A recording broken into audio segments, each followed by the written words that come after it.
All right, guys, legal and administrative is so important because the thing is, you need to know one, how is your company actually structured? Is it structured correctly for what you need? Most of you are just going to have a simple LLC, but we'll talk about a few other options. And then also, you need to know things like number one, who has ownership?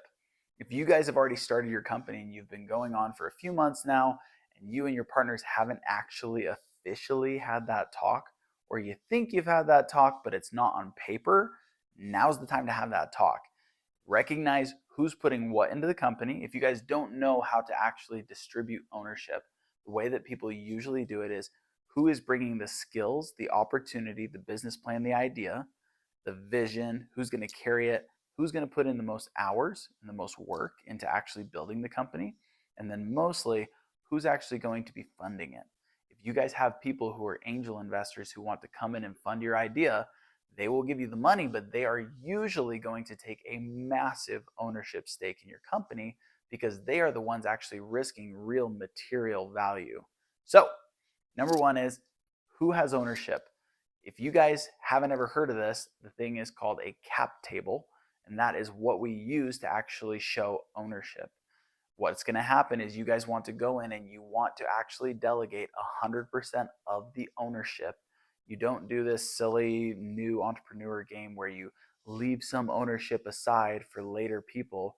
You delegate all of it and then you put in rules and regulations on how you will distribute equity to new partners, new equity holders, new investors, etc.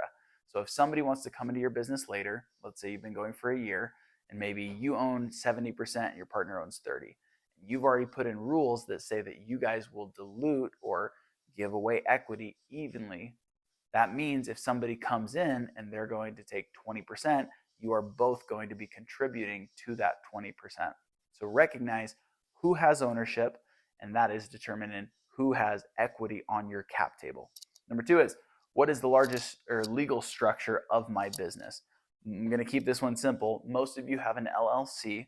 This is a great thing because it protects you as an individual, meaning if your company messes up on something and somebody wants to sue you, they can sue you for what the company owns, but not for your own personal belongings. That's a great spot to start. If you guys have gotten to the point where you are making a few $100,000 or even $1 million, it might be time to look into actually upgrading into an S Corp or potentially a C Corp, depending on what your strategy is. But recognize with different legal structures come different regulations. Simple ones like paying taxes quarterly versus annually. So most of you are in an LLC, and that's a great spot to be. Do we have all necessary licenses and permits? If you've been doing your company for a little bit, maybe you started out and you didn't even have your LLC or your business bank account set up or permits that you need. Recognize very quickly that you can get in a lot of trouble and get some really big fines if you don't actually have the proper licenses and permits to actually operate your business. So make sure you look around for that, check with your city, check with your state, check with other business owners that are in your community and in your industry to make sure that you have all the licenses and permits that you need. And then last one, what are the main legal risks and how do we mitigate them? Now this is huge. Whatever you're doing, it's usually a standard couple of legal actions that your customers may try to take against you. If you're in food, they're not going to get mad at you for, running by the pool. That's not your industry. So recognize in your industry, what are the most common legal risks that you're going to be undertaking that people might come at you with, and find ways to mitigate that.